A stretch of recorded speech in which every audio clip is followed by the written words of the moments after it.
I was an average young fella with a young girl caught. Tony was the same, Jimmy, John, all the rest of us. I didn't know whether I was naive or not, but I didn't see drugs left, right and centre in Liverpool. I don't think you could afford them then, to be honest, and I think we were too naive to realise what they were. You just wanted a good time. You just wanted to dance, or you wanted to drink and stuff like that. And Liverpool was just booming. It really was. There was, for the building workers like ourselves, because of the renovation of Liverpool, when they were knocking stuff down and things like that, there was tons of work for us. We were never out of work on the building. We really weren't. You just went from job to job all the time. And it was just a great time to be that age in Liverpool. It really was. The docks, as I say, they got stronger and stronger. And to the system it is today, it's even better. Fords, as I say, I think they were more militant than the dockers, the car companies. There must have been 3 or 4. There was Standards and Speak as well. They were there. Fords were there. Say Vauxhall's over the water was just coming. They were offering a job in a house. You could move over to Ellesmere Port. If you got a job for Vauxhall's, they'd give you a house over there as well. They wanted to populate that side of the river. And it was a great time. Like, some of our time was mostly spent in church clubs as well, wasn't it? There was a great boom at the time for church clubs, like St Sylvester's, St Anthony's, around Scotland Road, St Gerard's. They all opened their own clubs, and like Saturday night consisted of a pint with your mates. The men would go to the bar, the women would play bingo, then they'd have an act on.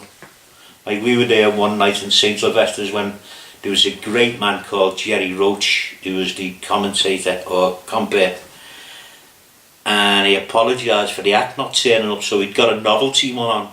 He had a sick cyclist on a Saturday night. If you want to have a pint, you're 20 odd years of age, and you come out for a pint, and this fella come out on a one-wheel bike up and down the state. Everyone just looked at him wondering, what's going on?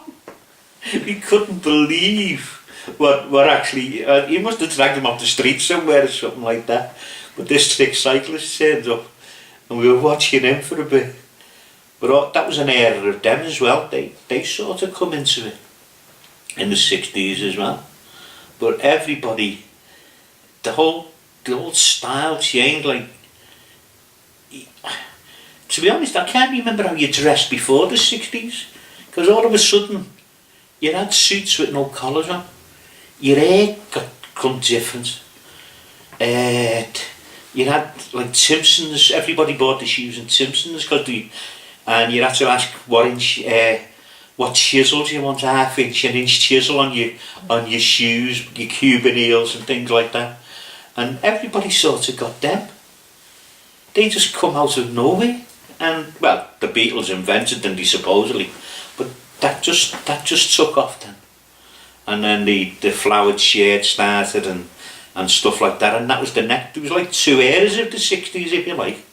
There was the Beatles era, and then the Beatles changed from that to like flower power from California and all that, and that type of thing took off as well in Liverpool. So you had a mixture of like smartly dressed people. Then you had the other side, which were like hippies with long hair and beards, and they were the ones who were supposed to be smoking all the wacky backy and everything else then, but the clean cut Beatle types weren't. They weren't smoking nothing at all, apparently so anyway. Or bar Golden Oban. That's about, used to roll their own ciggies, that's about it at the time, like. But that was my part of the 60s really, like. That's great.